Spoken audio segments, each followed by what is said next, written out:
No, can you hear me? Morning, ladies and gentlemen. Call this meeting of the May 8th Planning and Zoning Commission to order. You all rise for the pledge.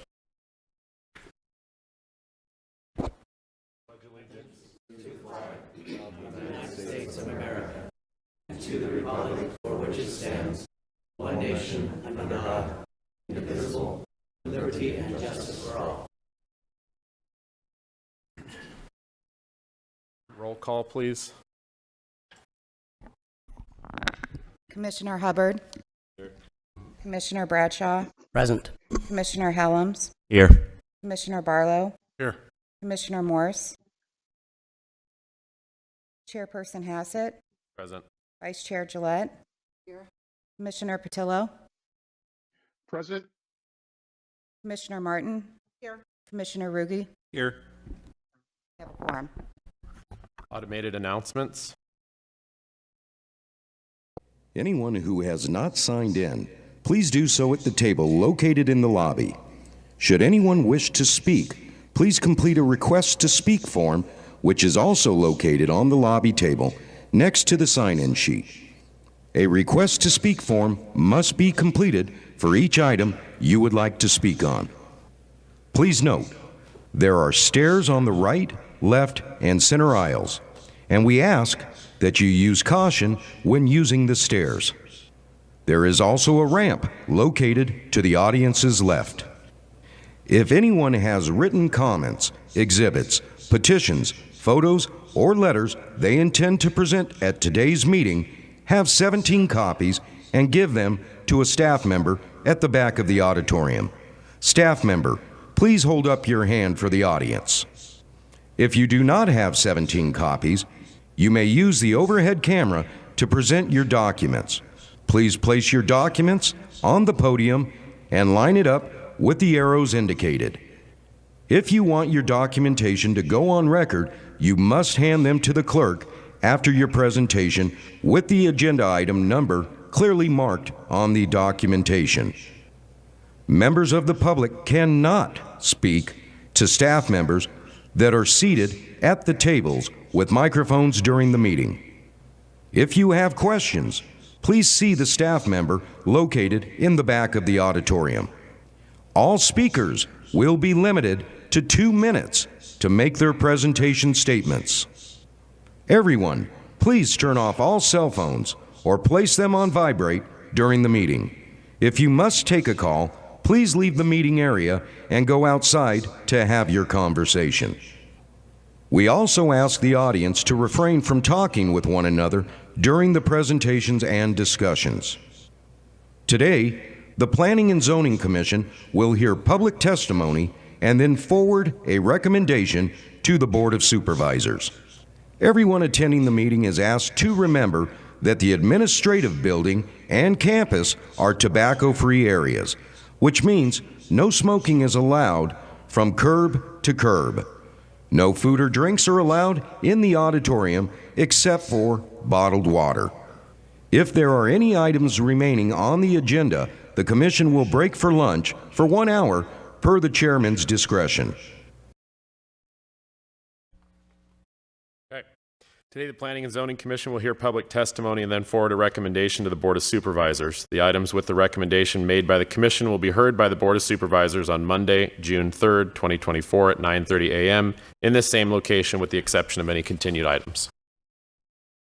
Item number 1, Matthew Gunderson.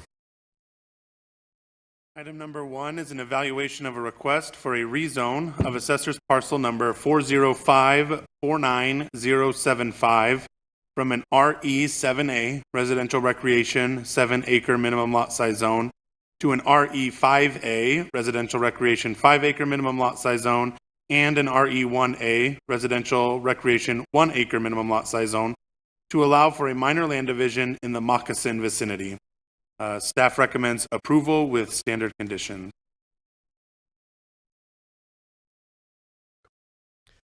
Okay, I'm going to open the public hearing. Is the applicant present?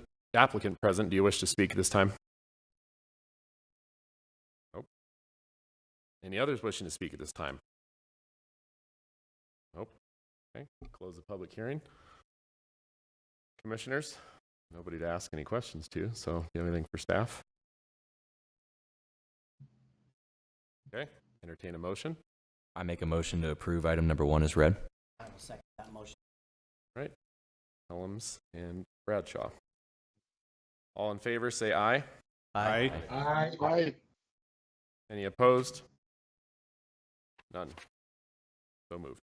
Item 2, Alex Bolin.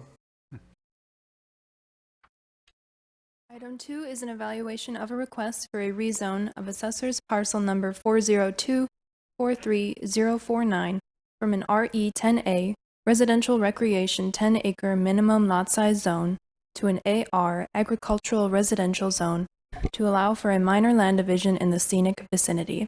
Staff recommends approval with standard conditions. Open the public hearing. Is the applicant present?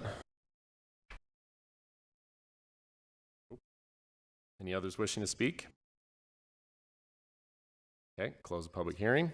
Commissioners, entertaining a motion. Make a motion to approve. Motion by Ruge. Second. Whoever wants it. Barlow. All in favor? Aye. Aye. Aye. Any opposed? None. So moved. Item 3, Peggy Clements. Item number 3 is an evaluation of a request for an amendment to the BOS Resolution 2022-015 to correct Exhibit A to match the general plan land use designations and the zoning designations to the preliminary plat for DL Ranch, Tract 3717, a proposed subdivision of assessors parcel numbers 120, 07, 097, 098, and 099 in the Havasu Heights vicinity. Open the public hearing. Is the applicant present?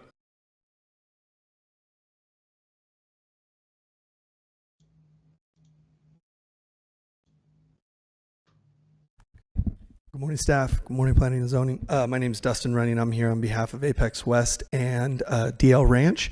I'm here to answer any questions for you. This project's, we've been working on it for about 2.5 years now and is incredibly important to the town of Lake Havasu City, as this is our affordable housing project. Here to answer any questions. There's no one else. No one else here to speak. Commissioners, do you have any questions for the applicant? Just a quick question, if I can. Yep. Thank you, Chair. So how did this come about as far as did it just get kind of looked over? What was the process where this came to light? As far as the project is concerned? No, I'm saying this little snafu and this error. Yeah, it was just something that was overlooked that we needed to just so change. This is simply just to correct it to match the general plan locations. Correct. Perfect. Thank you, Commissioner Bradshaw. Any other questions? Okay, thank you very much. We'll close the public hearing. Motion. I'll move that we approve item number 3 with standard conditions. Okay, motion by Bradshaw. Second by Hubbard. I had some questions on it. Do we have any letters of opposition or anything? Nothing for this item, no. No? Okay. Yeah, I'll do the Second. second. There you go. Either way. Totally fine. Okay, we'll give it to Patillo. Yeah. Second by Patillo. All in favor? Aye. Aye. Aye. Any opposed? Aye. One. Okay, the ayes have it. So moved. Item 4, Peggy Clements. Item number 4 is an evaluation of a request for an approval of the preliminary plat for DL Ranch, Tract 3717, being a proposed subdivision of assessors parcel numbers 120, 07, 097, 120, 07, 098, and 120, 07, 099, formerly known as 120, 07, 003, in the Havasu Heights vicinity. Staff recommends approval per standard conditions. Thank you. Opening the public hearing. Is the applicant present? Yes, here to answer any questions. Okay, I don't have anyone else to speak on this item. Do any of the commissioners have any questions for the applicant? Yes, Commissioner Bradshaw. Thank you, Chair. So I do have a couple of questions, and maybe you can help me understand. So we've got these long cul-de-sacs, 1,300, 1,200 feet. Can you tell me a little bit about those and why we should accept that as into this development? Yeah, regarding the cul-de-sacs, Yeah. and why they're there. Yeah, that's a fairly excessive length of cul-de-sac for not only EMS but also for water quality, et cetera. So does this development have a water system? It does have a water system as of right now. We are planning on putting a water system in. Yes. So those things kind of concern me as far as the length of cul-de-sacs. So what are you doing for water quality, for instance, on a 1,200-foot cul-de-sac? That's a long cul-de-sac for stagnant water.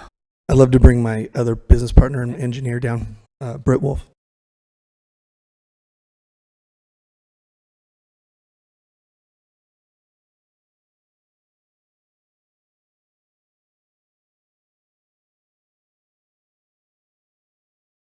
Hi, Britt Wolf, project manager on this. With Would you, regard to the Lincoln, sorry, would you mind with your name and address, please? yeah, Britt, B-R-I-T-T, Wolf, W-O-L-F, 2036 McCulloch Boulevard, North Lake Havasu City. Perfect. Thank you. The reason for the long cul-de-sacs was we're trying to follow the lay of the land here. There's a lot of washes in the area, and we're kind of in we get into a predicament where we have to go impact wash bottoms, which are regulated by the EPA. So to avoid having to do that, which is highly restricted, we had to have some longer than normally acceptable cul-de-sac. So do you have any provisions for the stagnant water or anything like that? I mean, an operations procedure to continually flush or manage those? What we'll do as much as we can is loop these lines in so that there's constant recirculation of that water to keep it from being stagnant. Mm-hmm.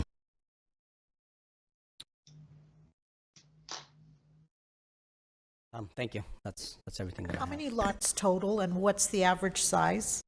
964 lots. The average lot size is 7,060 square feet. Any other questions? Yeah, this is Commissioner Patillo. I've got a question as far as back to the water system. As this isn't going to be a completely new system. You're going to hook into like Havasu Heights or the city of Havasu?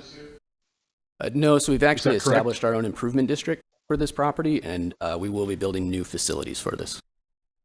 Okay, thanks. Commissioner Hubbard? What, as far as infrastructure goes, why don't you have with the sewage system, this, that, and the other? You're going to have your own plant out there? We are, yes.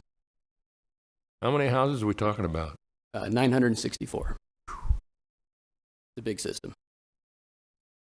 Are these going to be great big houses or? No, the goal is for the average size to be 1,200. Yeah, we have about 1,000, 1,200, and 1,200 square foot homes. We're hoping to keep them. We're on- not talking $500,000 houses. No, we're trying to keep them at a low price point. Commissioner Martin? Okay, can you go back to your independent improvement district regarding the water? So will you be doing a well? Yeah, there will be multiple wells to, well, we can either do one large well or we can do multiple wells to service this. Has there been any study or information regarding the water on that?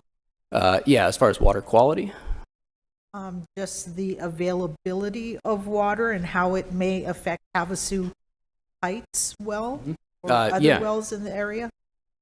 yeah, we're currently going through the 100-year water assurance process with ADWR, and we have completed the study, and we've found that we do not negatively impact or keep anybody from being able to use their wells.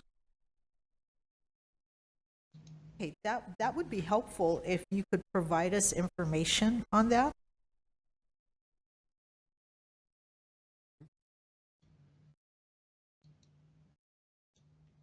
Oh, yeah, right, but he says that they have information saying it's not going to impact the other. Oh, no, I know. Would you like to, I mean, you're happy to ask him to produce. I believe we can do that. Or is this something that would be handled by staff after the fact? I also sorry, I didn't mean to cut you off, but side note, your company is quite a large developer in Havasu, correct? So this isn't your first rodeo. I mean, you've done multiple projects in and around that same area. Yeah, that's correct. Maybe you could shed some light on some of the other commissioners, including myself, who have no idea about those larger projects. Maybe that would ease their minds and give them a little bit of comfort. Yeah. So this particular project, the landowner is the Campbell family in Lake Havasu. They own a construction company, a mining company, and a concrete company.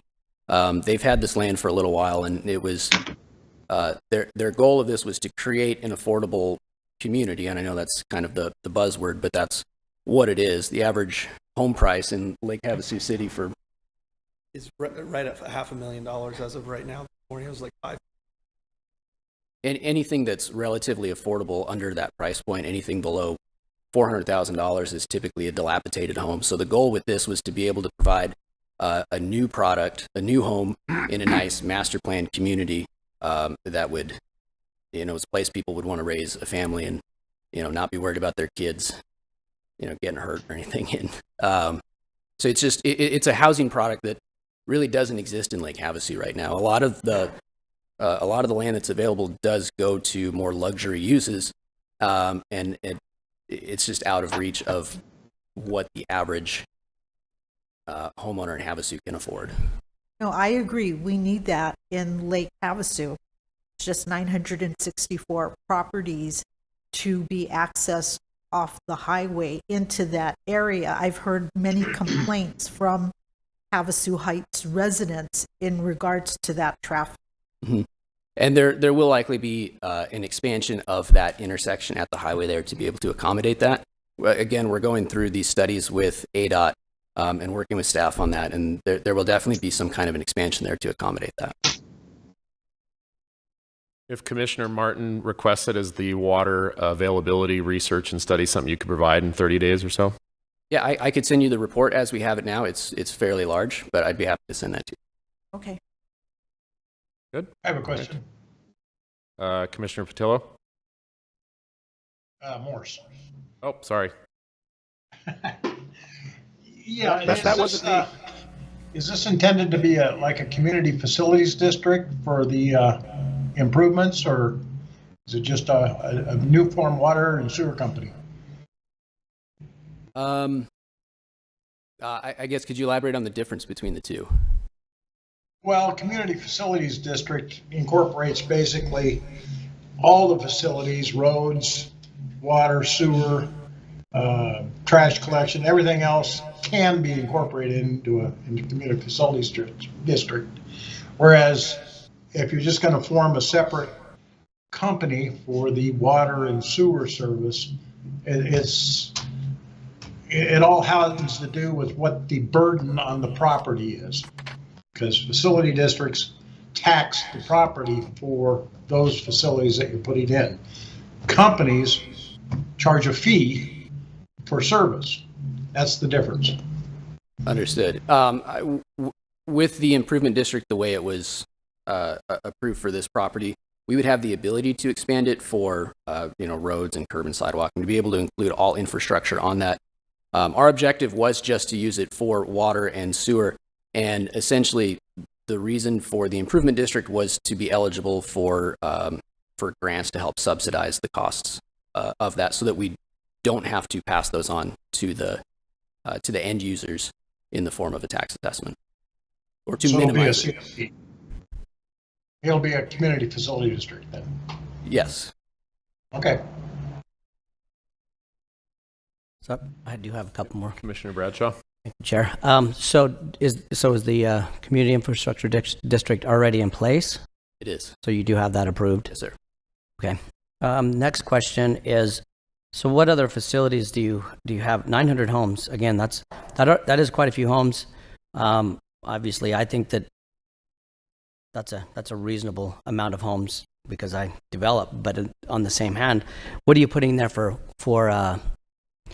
amenities, parks, open space, other recreation facilities? Because again, that is a lot of homes. Some facilities should be made available. Yeah, it seems like there will be a portion of the site in the front that is going to be a commercial designation, and in there we do want to have sports fields and after school programs for kids. And we've talked with the school district about getting this onto the bus route to make it easy for parents to get their kids to and from town. And then in each community, we are emphasizing parks and open space. And obviously, we're going to have the washes, which is a significant amount of this project, which will remain open space. We're not filling these in. We want to preserve those areas and be able to put in, hiking trails and stuff throughout the property. So we really are trying to master plan this in a way that the end product is affordable, but also it's in a very nice community with a lot of amenities for the homeowners. School district wise, would that be for Lake Havasu, or would it be Kingman School District? No, this would fall under Lake Havasu City. I have another question. Well, Commissioner Morse? Yes, I think a lot of these questions would be better answered by having the additional pages of the preliminary plat, not just the overview of the thing. It'll show lot sizes and any of the amenities and other criteria that are on there, including topographic coverage. I don't know if that was available to put in a package or not. It's a question for staff, I guess. Chairman Hassett, Commissioner Morse, yeah, staff does have additional information that was submitted as part of the preliminary plat review, and we'd be happy to provide that to the commission.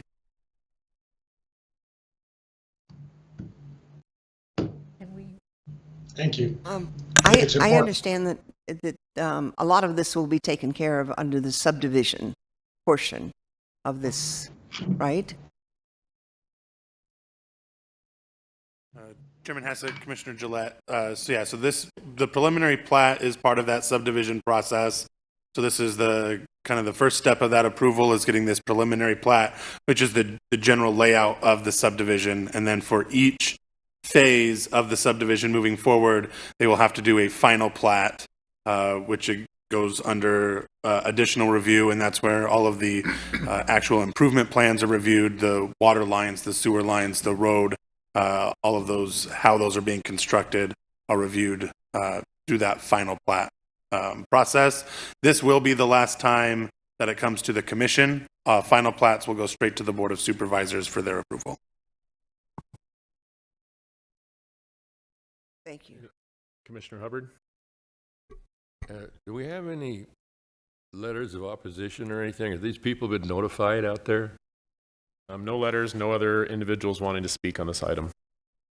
Okay.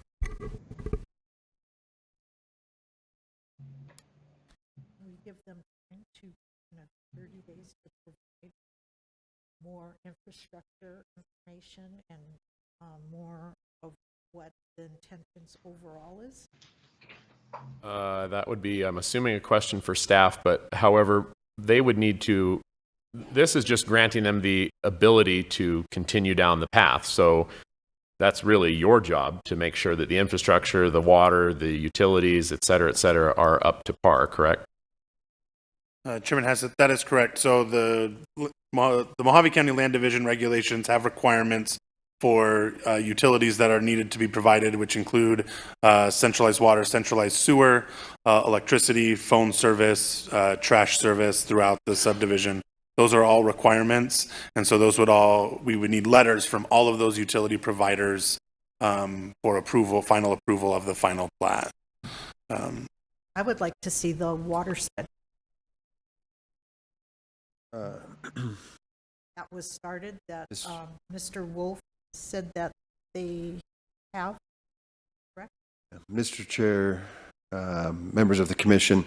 So the intent of the preliminary plat is to essentially provide the layout of how it's going to look and how it's going to work in the future. And then, like Mr. Gunderson mentioned, as we continue on the process with each phase, we're going to delve into more of what is required for those infrastructure improvements and making sure that they meet all of our requirements, all of the state requirements going forward. The preliminary plat is So, for example, the item 3 was correcting, we already did the rezone for this back in 2022. Item 3 corrected that rezone to make sure that it was meeting our general plan. Item 4 is approving this preliminary plat, this preliminary layout for the subdivision. We can definitely, if Mr. Wolf has those documents for the water, if you wanted to continue this item for the next meeting, we could provide those for you. We could also provide any other additional documentation we have for the preliminary plat itself. But just to give you a little background of what the process is, this is, again, the preliminary stages of it. I would just like to see more of their intentions and what amenities they are providing. And I mean, you're talking 964 homes. So I'd like more information on the overall intention of what amenities, what they're providing and contributing to the community. Is there something specifically? I mean, you know, apart from parks, from you know, sports fields, you know, hiking, Yes. you know, these kinds of things. I Yes, guess like is there something where the layout, where it's going to be, what's being provided? Yeah, that, I mean, apologies, I didn't bring a map with me. I thought that it would be displayed up here, but I mean, we do have this map available of how the stuff would be laid out, and it does identify our open space components in this plan. Yeah. So we can see what, you know, what you're bringing to the community.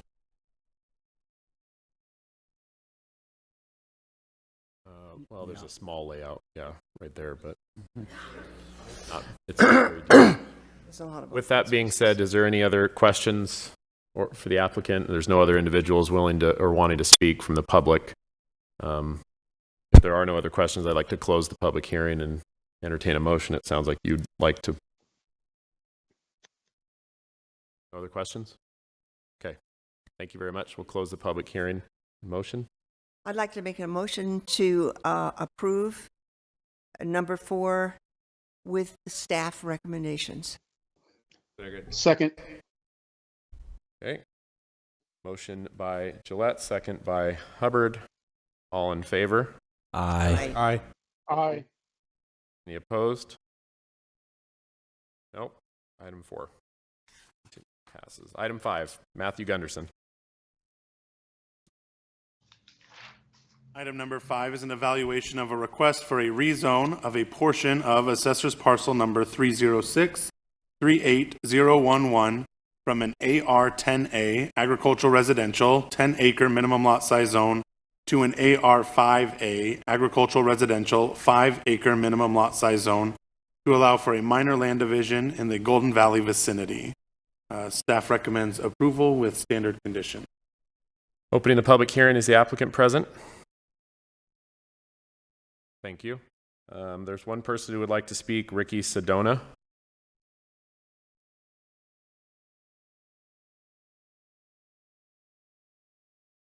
Morning, sir. If you could state your name and address for the record. Ricky Sedona, West Shore Drive in Golden Valley, Arizona. Thank you. We've had quite an influx of people. When we moved there in 2015, we built a house, we tamed the wilderness, we chased out all the meth heads and everything. And in the last 9 years, we've got 17 new residents, which is great. You know, I guess it's nice to have neighbors. I'd like to welcome our new neighbors, but I'd also like to ask that there'll be no further subdivision into smaller lots. I'd also like to ask the new neighbors, which I haven't met yet, that they help with the road maintenance. We spent close to $15,000 so far in making the road really nice the way it is. So I am for the subdivision, and I'd like to welcome our neighbors with the notes provided. Thank you. Thank you very much. Anyone else who'd like to speak on this item? Okay, I'll close the public hearing unless the commissioners have any questions for the applicant. Not for the applicant, but I do have a quick question maybe for staff. And I'll close the public hearing. Commissioner Bradshaw. Thank you, Chair. So are these roads maintained by the county, or are these privately maintained?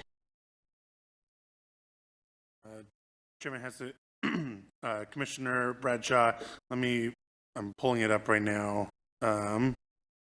just to see in the general area.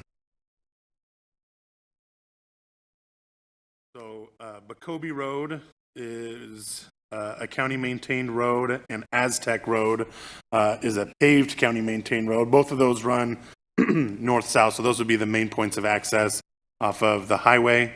But the internal drives that surround it are not paved and not maintained by the county. Okay, thank you. Any other questions? If not, I'd like to entertain a motion. Motion to approve per staff recommendation. First by Martin, second. I'll second. Okay, second by Rugi. All in favor? Aye. Any opposed? Okay, item carries. Item 6, Peggy Clemens.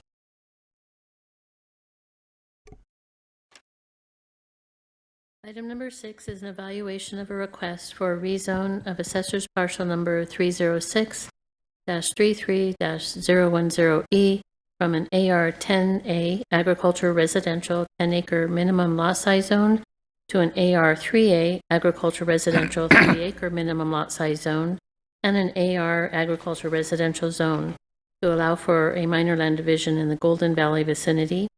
Staff recommends approval per standard conditions. Thank you. Opening the public hearing. Is the applicant present? Thank you. No other individuals have signed up to speak. Is there anyone else who'd like to speak on this item? Nope. Staff have any questions, excuse me, commissioners, any questions for the applicant? Okay. Hearing none, I'll close the public hearing. Entertain a motion. Motion to approve per staff recommendation. First by Martin, second. Hubbard, all in favor? Aye. Aye. Any opposed? Nope. Hearing none, item 6 passes. Oh, nope, withdrawn by applicant. Item 8, Peggy Clemens. Item number 8 is an evaluation of a request for a special use permit for assessor's parcel number 343-17097A to allow for an accessory residence larger than 50% of the primary residence in a R1 10M single residential 10,000 square foot minimum lot size zone in the Meadview vicinity. Staff recommends approval per standard conditions.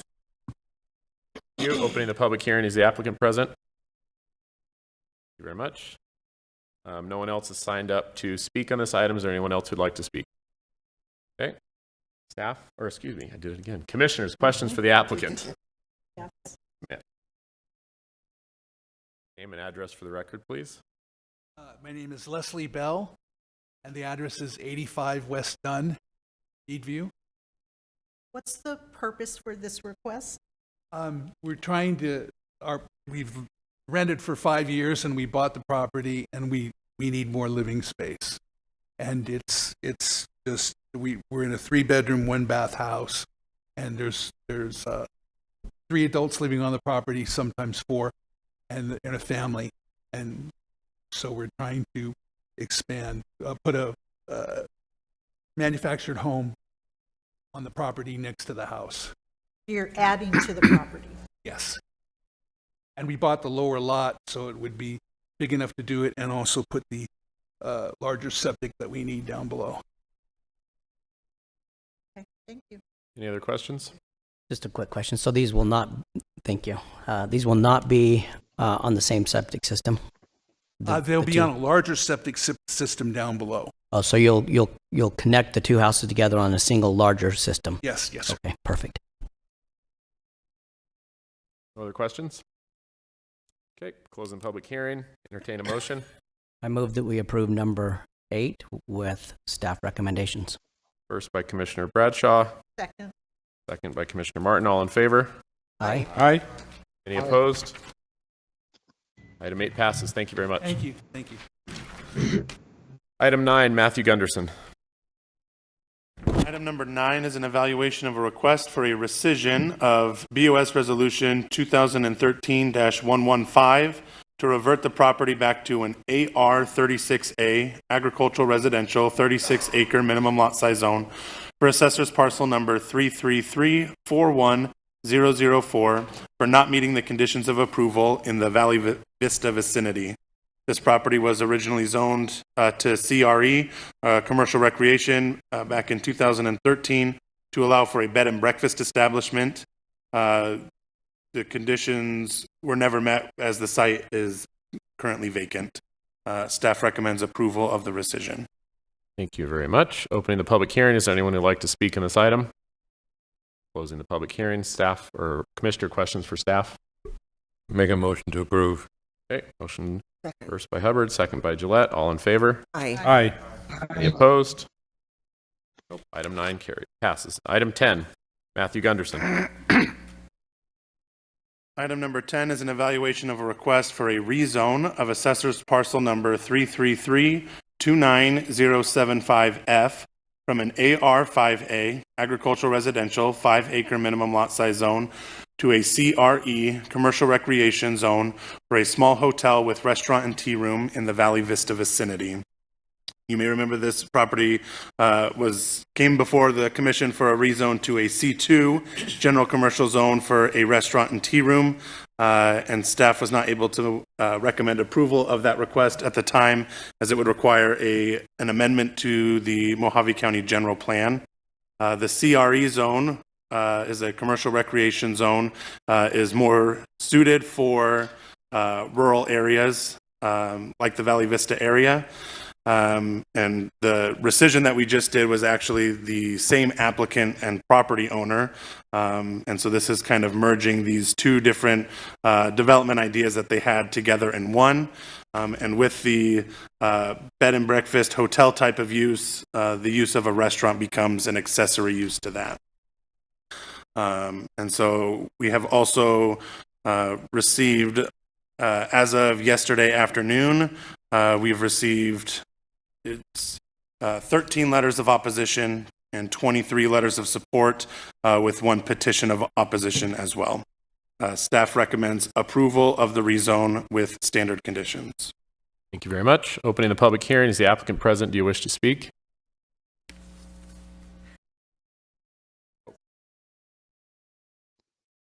I don't know. Yes. Well, yeah, we have quite a few people who'd like to speak. So does it matter if they speak at the end or the beginning? Is that a policy thing? Mr. Chair, no, that's to your discretion. I'm good with it if the rest of the commissioners are. Yes. Okay. Yes. First person is going to be Ann Seeney, and okay. Well, last person will be Ann Seeney. Bill Holland. And then next would be Gordon Spivey. Spivey, are you here? You could come up and stand behind so you're ready. Thank you. Name and address for the record. Yes, good morning, Commission. My name is Bill Holland. I live at 10211 Hidden Springs Drive in Hackberry, and appreciate the opportunity to speak. I am in favor of this project. I think it would be a valued addition to the community. My wife and I just finished building our own home at the address I listed, and the amenities in the area of Hackberry, Valley Vista, Mountain Vista are very limited. So I think a hotel, tea room, and restaurant would be a welcome addition, and I look forward to being in line to be one of their first customers. So thank you very much. Thank you. Appreciate it. May come forward. My name is Gordon Spivey. I live here off of Teos Road, within a quarter of a mile of this plan that they have here. Your full address, please, sir. 10828 North Teos Road. Thank you very much.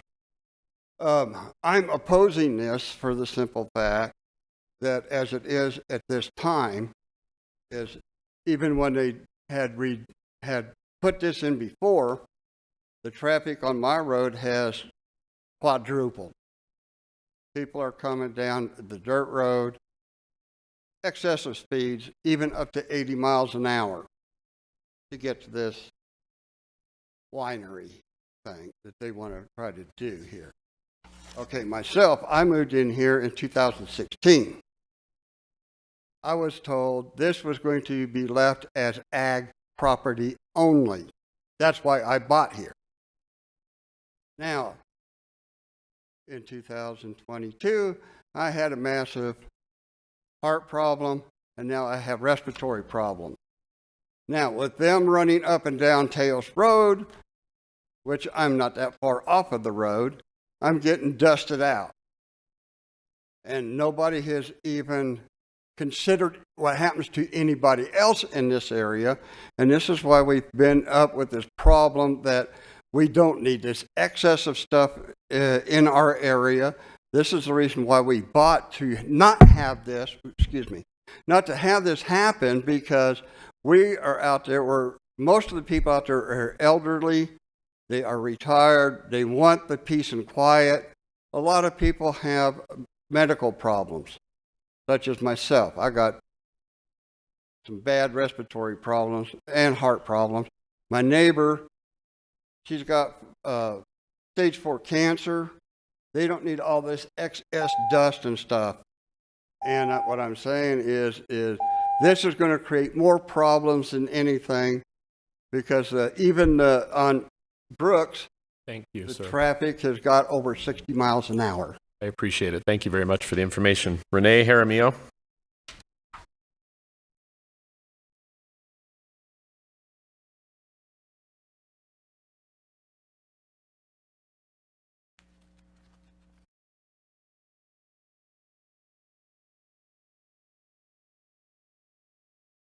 Good morning. Thank you for allowing me to speak. I have lived my address is 10791 East St. Faustina Lane, Kingman, Arizona. Thank you. I'm in Mountain Vista Ranches. Purchased my property in 2014. The main reason we purchased the property was because it was residential, agricultural, 5-acre lot minimum. We have our space, and there was, except for the small wineries out there at the time, there was no business interests out there. That's what we bought for. That's what we wanted. That's what we like it to remain. I believe that if this is allowed, then that opens the door for more commercial development, and myself and many of my neighbors are very strongly opposed to this. Thank you very much. Thank you. Ann Sini. Well, unless there's anyone else who'd like to speak who didn't sign up. Nope. The applicant, please.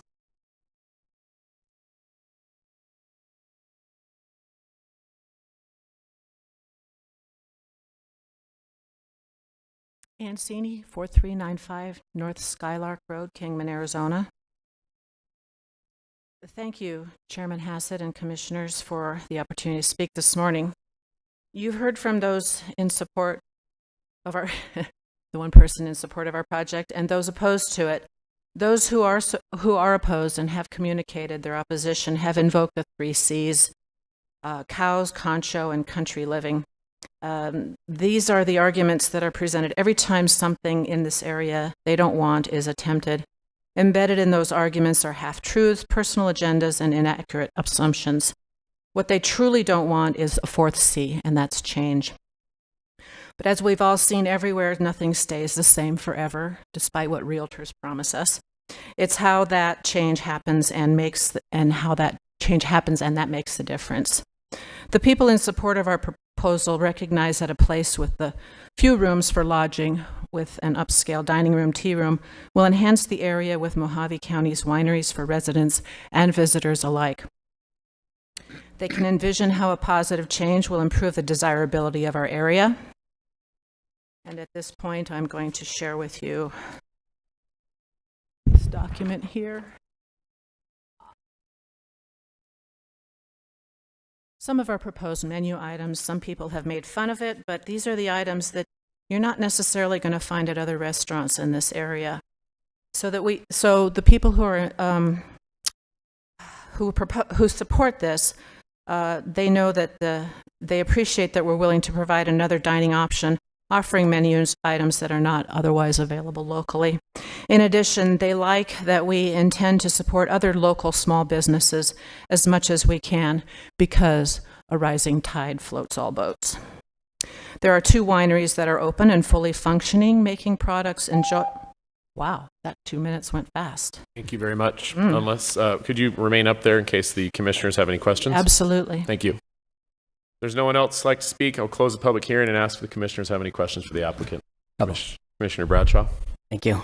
So let's start with the obvious question. How many rooms in the hotel are you planning? Yeah, we're not looking at many, maybe 4 to 6. And we do plan to live there as well. So you will be an on-site resident? Yes. Okay, that's great. How big of an establishment as far as the tables do you intend to Still sticking with 30. So Yes. 30 tables, or 30 occupants, more or less? Yes. No, not 30 tables. Yeah, 30 chairs. 30 chairs, Yeah. yes, correct. Perfect. Okay, that's it for me for a minute. Thank Commissioner you. Martin. When did you purchase the property? Last year. You were not able to find any commercial property in the area? There is commercial property available up near Route 66 at the entrance to Valley Vista. That's about 6 miles away from where we are and where the wineries are. The intent is exactly to partner with the wineries. We have had so much input from the people who go to the wineries, whether they're locals or visitors, mostly visitors, that are really, they would like to have an option for dining, and we would also deliver small plates and appetizers to the wineries themselves. The wineries don't serve food and are not interested in doing that. We want to fill that gap. I guess my point is, if you were intending to do a commercial venture, should you not have looked at commercial property versus agricultural? You're not wrong, but what we do want to be able to provide is accessibility from the wineries. And 6 miles up the road at the entrance to Valley Vista, there already is a restaurant up there, and there's one in the clubhouse too. And those are not what our visitors want, frankly. Any other questions? Commissioner Hubbard? You say a hotel, 4 rooms is more like a motel, right? Off the road or whatever? Off the Is road. it a hotel? I'm thinking a hotel, you're going to build a 2-story or a hotel of some sort? Or are you talking some kind of a, bring in some kind of a pre-built building and put it in there? Or are you going to build it yourself? This will be built from scratch, yes. And the design is such that it will be all one level, so views won't be obscured. All one level, so you have a kitchen in there and the whole thing? Sure, we'll have a commercial kitchen and to go with the dining room. Commissioner Helms? I used to guide tours to all the wineries from Laughlin, and the tourism is incredible to that area. I know that a lot of people in our local valley crave going up there and being part of the wineries and seeing that. I think it would be a great addition to the area just from the tours that I've led and the feedback that I've gotten. Any other questions for the applicant? Okay, I'd like to close the public hearing and entertain a motion. I make a motion to approve per staff recommendations. I'd like to second that motion. Thank you. First by Gillette, second by Ruge. All in favor? Aye. Aye. Any opposed? Aye. Opposed was Martin, and who else? The delay. Commissioner Patillo, was that an aye to approve or a nay? It's an aye to approve. Okay. Commissioner Morse? Aye. Okay. All right. Item 10 passes. Thank you. Item 11, Alex Bolin. Item 11 is an evaluation of a request for a special use permit for assessor's parcel number 324-11065 and 066 to allow for a night watchman's quarters in a CMO, commercial manufacturing open lot storage zone in the Kingman vicinity. Staff recommends approval with standard conditions. I open the public hearing. Is the applicant present? Thank you. Anyone else who'd like to speak on this item? Okay. Is there any questions? Well, I'll close the public hearing. Any questions for the applicant? Okay. Entertain a motion. Make a motion to approve. To approve for staff recommendation. First by Martin, second by Rugi. All in favor? Aye. Aye. Any opposed? Okay, item 11 passes. Thank you. Item 12, Alex Bolin. Item 12 is an evaluation of a request to amend the Mojave County Zoning Ordinance, Section 42, Sign Ordinance, to re-establish Interstate 15 as a designated sign-free area to prohibit future billboards along Interstate 15. A citizen's petition was submitted in March requesting this item. In 2015, the Mojave County Board of Supervisors approved Ordinance 2015-07, which approved an update to Mojave County zoning ordinance exempting Interstate 15 from being a sign-free area.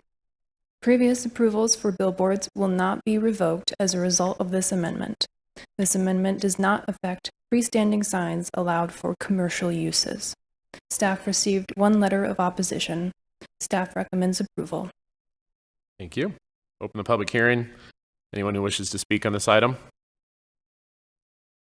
Nope. Okay, closing the public hearing. Commissioner, questions for staff? Okay, none?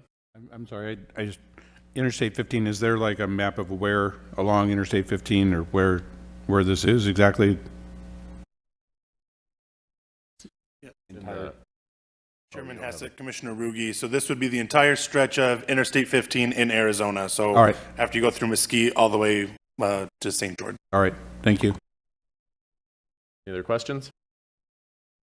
Motions? I move that we adopt, send on to the Board of Supervisors, item number 12. Second. Okay, first by Bradshaw, second by Hubbard. All in favor? Aye. Aye. Any opposed? Aye. Okay. Wow. What is that? Oh, delayed. Okay. Item 12 passes. Item 13, Matthew Gunderson.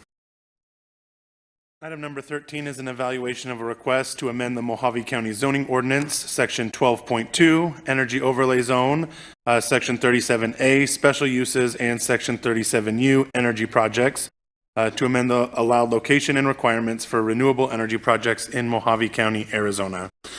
So this is the item that was continued from last month. So staff met with stakeholders back on April 23rd to discuss possible changes to the proposed amendment that was presented at the April Planning and Zoning Commission meeting. And we have a few changes that we made. So overall, it's mostly staying the same where we're getting rid of the energy overlay zone. The biggest change was the for a special use permit. So we would allow for a renewable energy project with a special use permit in the AR and RE zones. The way it was presented last month was that there couldn't be a residence within 1 mile of the proposed project. After meeting with stakeholders and hearing the commission's comments from last month, we were proposing to change that to a 1/4 mile instead of 1 mile.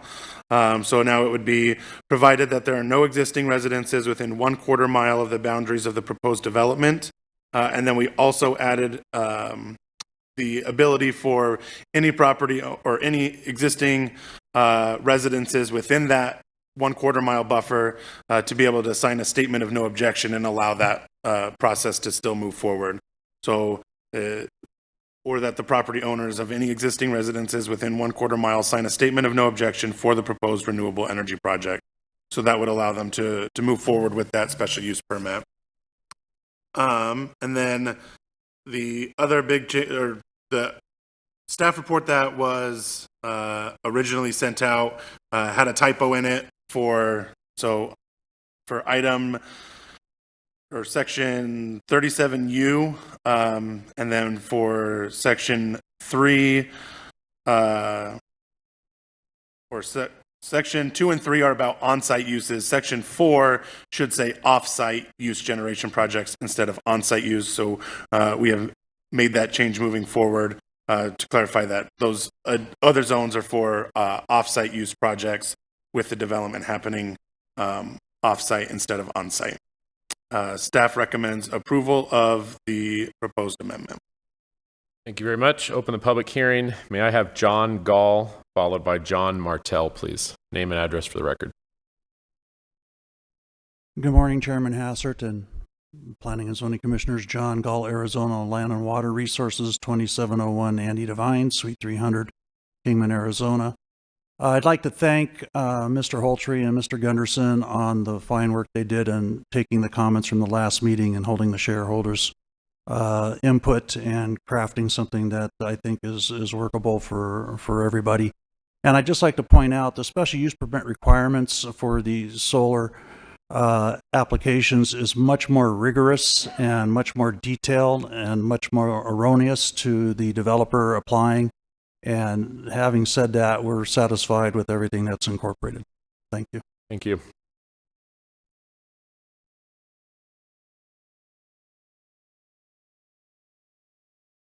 John Martell, Mojave Electric, 1999 Arena Drive, Bullhead City, Arizona. Good morning, Commissioner Hassett and commissioners.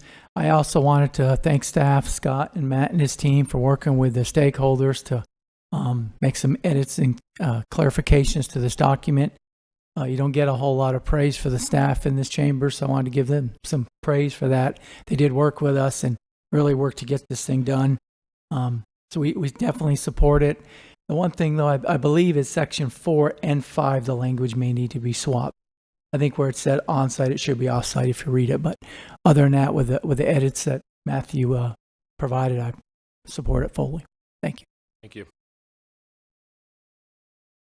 Commissioner, questions for staff? Oh, I'm sorry. My apologies. One more.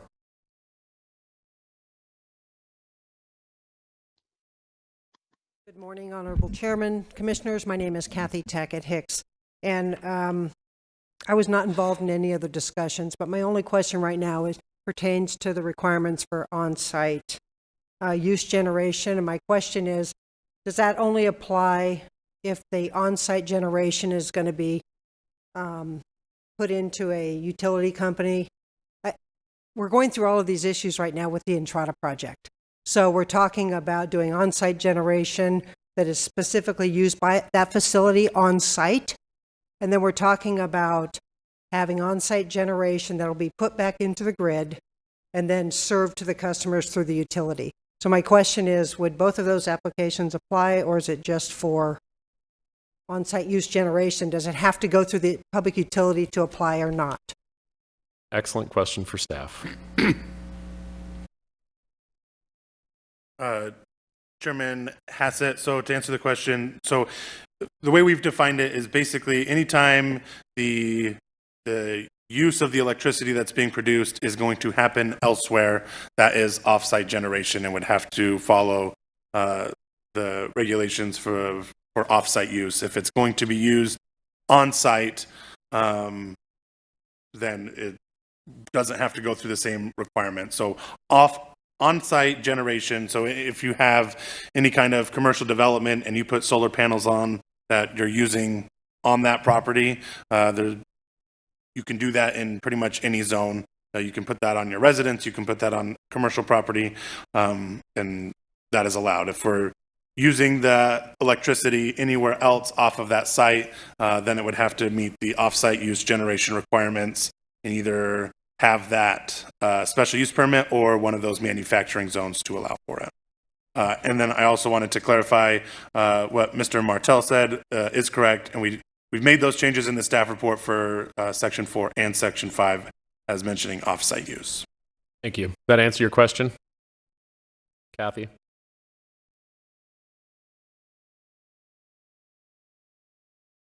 Understood. Anyone else who'd like to speak? Nope. Closing the public hearing. Commissioner, questions for staff? Yes, Commissioner thank Bradshaw. you.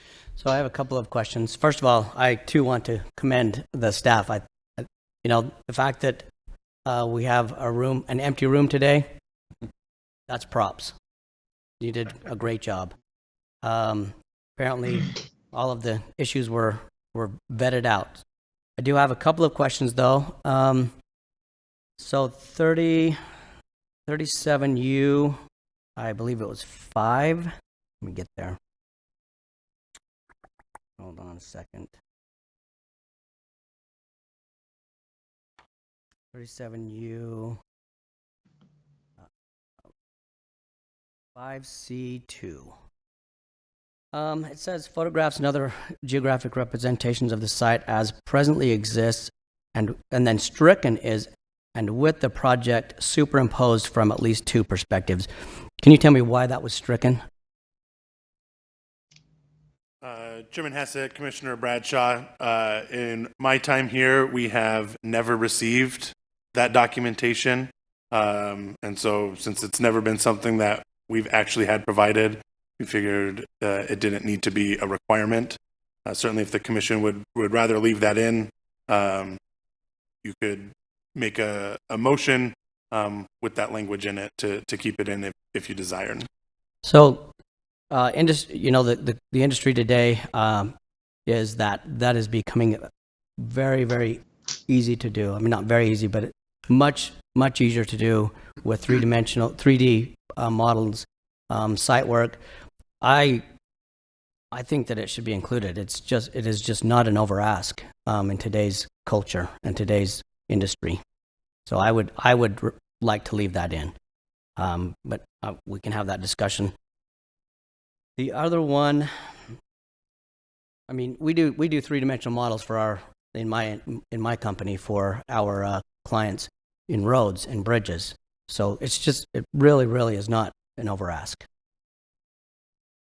Mr. Chair, if I may. Oh, yeah, go for it.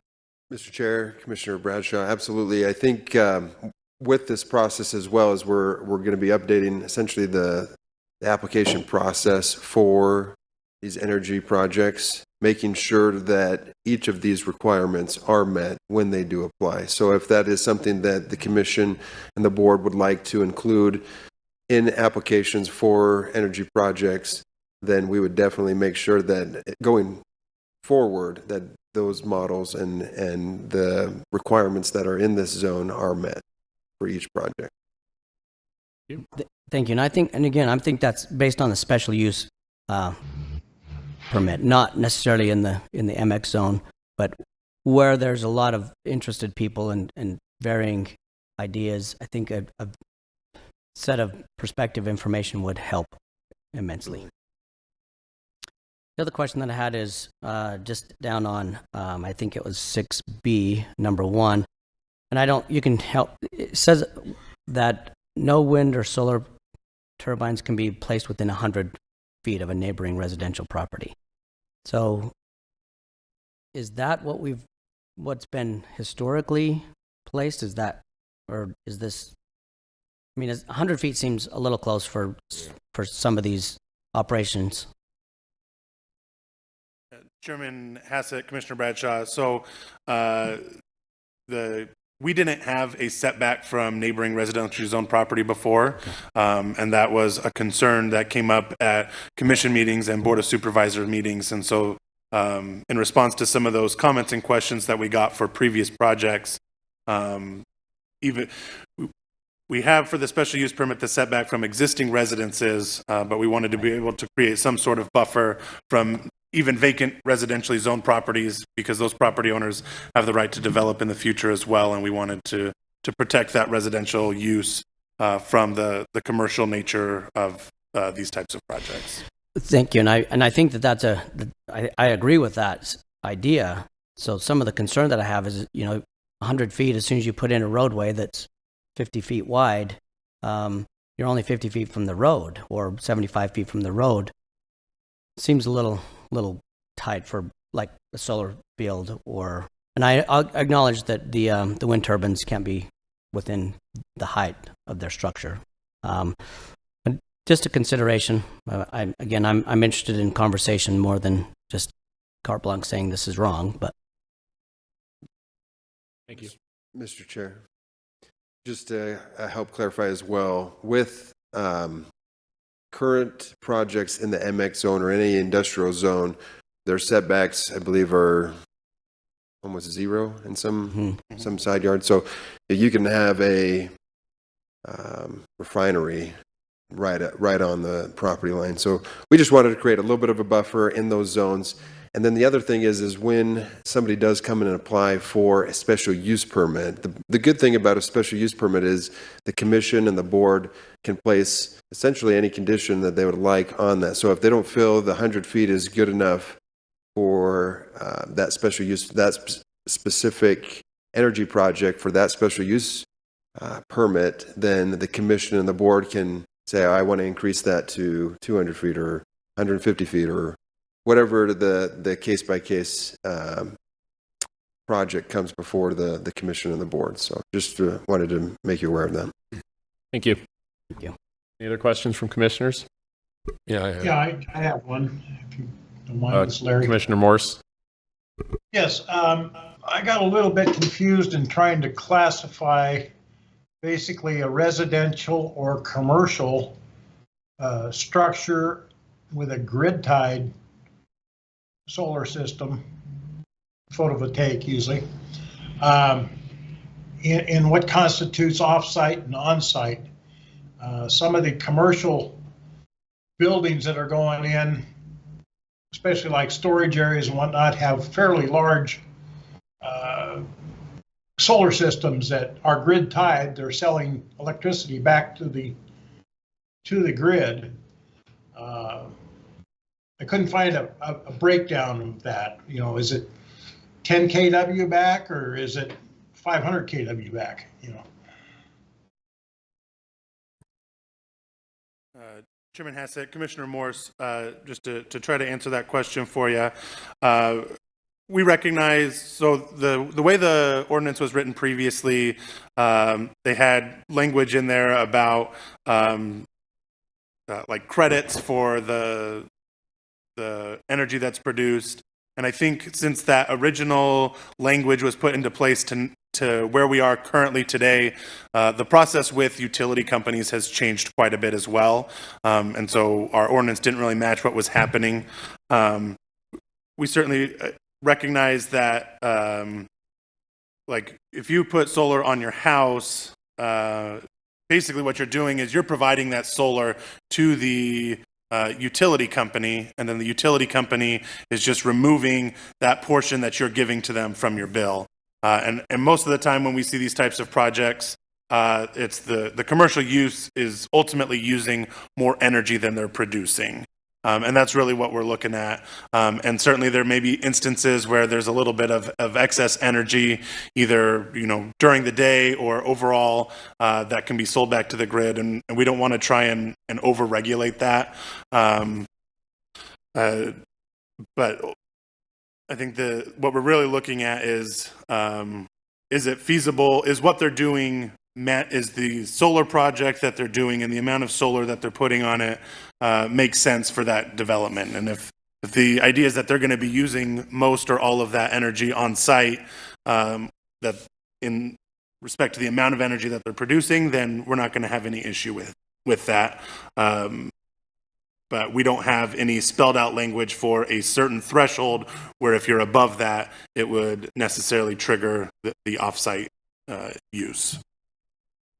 I'm just curious because I've had proposals from developers that say they want to build big storage areas and put solar all on it, come up with a 50 kW system that is grid tied, and they'd be getting, you know, $700-800 check a month from the utility. Mr. Chair, I think in that instance, yeah, it would have to meet these regulations as far as being considered a energy facility. We had a similar case where a company wanted to put solar on their adjacent parcel that was owned by a different company. It would cover all of their energy costs, but essentially it was just selling back that, or all that power that was produced on that separate parcel was going to the grid, but it would also cover their business, but then there's quite a large amount of excess. And so that would also be considered a solar or an energy project or energy facility under these regulations. And again,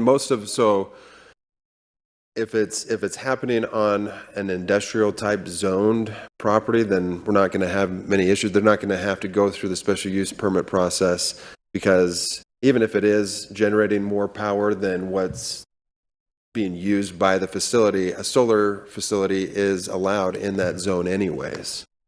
This would just mainly be for your projects that are under that special use permit, out in the middle of or a business that's on maybe a commercial property, not necessarily an industrial property. A lot of times we've seen that those are really just covering the cost of the actual use. For example, I think we had all of the schools had their covered parking put in with solar, and it's really not covering the cost of the actual school, but it does help out quite a bit. Thank you. I want to reopen the public hearing and hear something from the utility company regarding that. Thank you, Commissioner Hassett and Commissioners. I just wanted to assist here with the staff. I agree with everything that the staff has said here. One thing I wanted to point out to Commissioner Morris is that utilities have a limit on how much you can do. It's like Mojave Electric, for instance, has 125% of your usage, so you couldn't build a big old facility. So in the previous wording, it said net metering. And what we did is the utilities gone away from that net metering term. So really, it's to allow people to build on their structures, a house, a commercial, but they still have to meet the whatever utility is regulations of how much you can build. So you couldn't build this huge solar facility, sell it off the grid to another entity. Like the staff said here, the main purpose of the solar would be to cover your use. Any extra would go over to the utility. If you're over the 125% in our case, then there's provisions that you can't do that. So it's kind of not limited from the county, but it's limited from the utility in that case, if that helps. Thank you. I think it does. I know Commissioner Hubbard had a question. Is it something that he may assist with, or can I close the public hearing? Appreciate it, sir. Closing the public hearing. Commissioner Hubbard, your question for staff? Yeah, last time we talked about this, it was the 300 feet setback. Now they moved it up to 100. What was the reasoning for that? I think it should be farther than 300, actually. If you're going to put a windmill next to my house, I wouldn't be too happy. I think it was a 0, wasn't it? Chairman Hassett, Commissioner Hubbard, so there was not a 300-foot separation previously. It was the 100 feet is unchanged from what was presented last month. But it went from, there was originally no setback. Your proposal is to go to 100. Right. So basically, the way that it was worded previously is that unless at the time someone got an energy overlay zone, if the commission or the board of supervisors put in specific setbacks as part of that process, the setbacks would default to the underlying zone, which for residential is 15 feet from the front and rear property lines, 5 feet on the sides. And then for commercial properties, a lot of times they have a 0-foot side yard setback in those zones. So this is a 100-foot setback specifically from residentially zoned properties that we're adding. Thank you. Mr. Chair, as well, they did state earlier that when this comes in as a special use permit, I mean, you can make it half a mile, a quarter mile, you can make it any distance you want away from these residences to approve these special use permits. So you really have full control now, I think, without even being limited. Any other questions from commissioners? Nope. Okay. Oh, thank you. Was that a no? I said no, thank you. Oh, thank you. Sorry. Okay. Entertain a motion. Motion to approve per staff recommendation. Okay. Second. First by Martin, second by Morse. All in favor? Aye. Aye. Any opposed? Okay. Item 13 passes. Item 14, Scott Holtree. Yes, item 14 is evaluation of a request to amend Mojave County Ordinance number 2018-03 to include changes to the automation fee to accommodate the increased cost of automation services in Mojave County, Arizona. Staff brought this item to the Board of Supervisors a few months ago. Really just looking to see if we could start the process. The board was on board to be able to allow us to start the process. We met with the Building Code Advisory Board last month, and then now we're meeting with the Planning and Zoning Commission. Automation fee was established, I think, around 2005, 2006, essentially to help automate the process. It does take quite a bit to maintain the software and development for the software for permitting processes. This also includes any of the monitors and the scanners, anything that really helps automate the process of permitting a project or a permit. With that, in that 2005, they established a $40 fee across the board. So it didn't matter what kind of project came before the county, whether it was a house or a garage or a 250,000 square foot building, the automation fee is just that $40 fee. And it served well for the time being, but more recently we're looking at almost a 5-year projection, which I believe should be included in the backup. And with increased costs of some of the software that we are using, one in particular is Excella. Excella is our permitting software. Recently moved to a cloud-based software, and the cost has increased significantly, as well as trying to get everything to online permitting. So if you can't come into the county or don't want to come into the county, you can now submit your permits online, which has been great. And we're still working through a little bit of those kinks and trying to get it fully running. But that does also cost quite a bit to get it up and running. The proposal before you is to adjust that fee from a flat $40 fee to a 3.5% of what the cost of the permit is. And just to kind of give you an example, the current fee for like a 1,500 square foot house would be $40 for that automation fee. If we change it to the 3.5%, it goes up slightly to $43.15. Same with a 2,500 square foot house. Right now you're paying $40. It would be around $61.25. Just to kind of give you an example, we have the Myers distribution facility that went out near Griffith area. It is about 250,000 square foot building. They also paid just a flat $40 fee, but with the new proposal with a 3.5%, it would have been a $1,500 fee. Really, it's just trying to make it more proportionate. If you're getting a submittal for a house, there's not that many plans that are being scanned on or reviewed through our permitting process or the software that we're looking at. But a commercial building like the Myers building does take quite a bit more. And so it makes sense that they would have to pay a little bit more. With that increase, the 3.5%, changing it to the 3.5%, it doesn't give us significant amount of money, but it does increase it enough to allow us to maintain and have a slight growth to be able to accommodate for changes in the future. And if you did look at the projections currently, if we stay with the $40 fee within, I think it's 2026, we're going to be in the negative in this budget that we have for the automation. With the increase, we can maintain our current fund that we have in that account and have a slight increase to accommodate for future needs. So with that, I'm open to any questions that you may have. Okay, I'd like to open the public hearing. Anyone who wants to speak on this? One.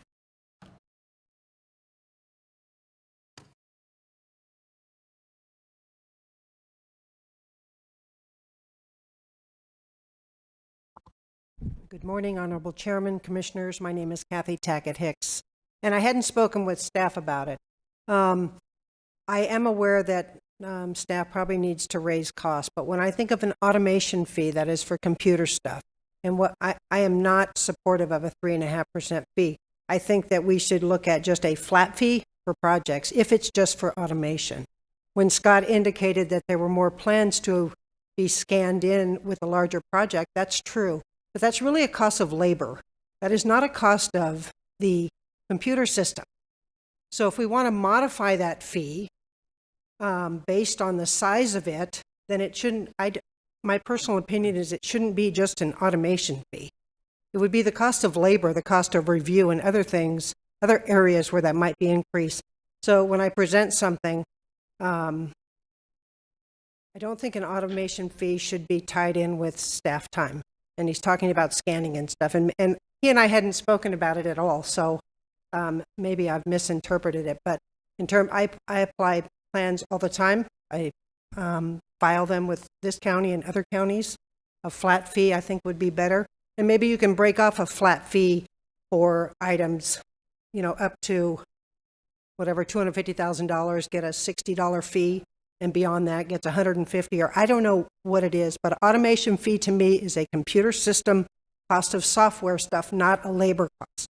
And it seemed like in the description, maybe that was included. So it's certainly not a battle I'm going to fight about, but I think an automation fee should be a flat fee. That's all I wanted to say. Thank you. Could the Myers building, could they have avoided the $1,500 fee if they would have walked into your building? Mr. Chair, Commissioners, so the Myers building, they did only pay the $40 fee. Yeah, I'm talking to if this goes through. So the proposal is that everybody that comes in or is required to pay the 3.5%. Doesn't matter if you're submitting it in person or online. It still takes the same amount of effort through our permitting software, because the software is what we have to use to issue the permits. And Kathy is right in the sense that, okay, yeah, you got to scan more. That's a labor cost, but really these larger projects also take up a lot more storage, and the capability of that permitting system is more strained based on the size of the project, as opposed to a smaller residential permit. It doesn't take quite as much software to be able to do that. And so I do believe it is proportionate based on the project that you are presenting to the county. You should have to pay a larger fee because you're using more of that service. You're using more of that permitting software as opposed to a small shed that's coming in does not use as much of that software, I guess. But regardless, whether they're in person or whether they're submitting it from their couch, it's just because of the software that you're trying to recoup the cost of a cloud-based program that you're using. No matter how they're applying, you're using this to do the permitting process within Correct. the county. Yeah, correct. Okay. I'm going to close the public hearing if there's no one else that would like to speak, and then ask if there's any questions for commissioners to staff. Actually, so yeah, and it's kind of, thank you, and it's kind of on the same plane as, can we, is this something we could just wrap into the actual fee instead of call it an automation fee? It's kind of like when you get when you pay with credit card and then you get a credit card service fee. So I'm making this job easier, so you don't have to take cash, you don't, loosening the load, and you're charging me extra for it. Just put it in the fee. Put it in the cost of the product, whatever it is. Mr. Chair, Commissioner Bradshaw, we do include it in the cost of your fee. It just gets separated when we're doing the deposit of the fee. It goes to a separate account just strictly for automation. So it's so the money is being separated out, and so you need to separate it in your documentation to know that that's going into a different account. So that's the reason to separate it out and call it an automation fee. It allows us to charge that fee as well. So the fees are, so for example, if somebody comes in and applies for a site plan with Mojave County, that site plan cost is $600 plus a $40 automation fee. We include that in the description on the fee when we do give that to the customer. But right, if it gets changed, it would be this $600. I guess it's $500 right now. Did that change? Or is it $600? Never mind. It's $600. So it'd be $600 plus the 3.5%, which we would already have calculated out because that site plan doesn't change, and we'll include that when they apply. Yeah, don't be confused. I'm for being compensated. It feels like every time we get nickel and dime for whatever process it takes. It just, and I guess I should be grateful that it's line itemed, but it is sometimes. At the end of the day, you're splitting out the revenue on this as an automation fee in order to cover, this is solely being earmarked for the expense of the software that you switched to? That's correct. This is an enterprise fund, so we can only use this money to improve the automation of permitting. So it can only go to the payment of software. We have a new system that we're using called Bluebeam that will be able to review these plans on electronic type basis that will also communicate with all the other reviewers at the exact same time.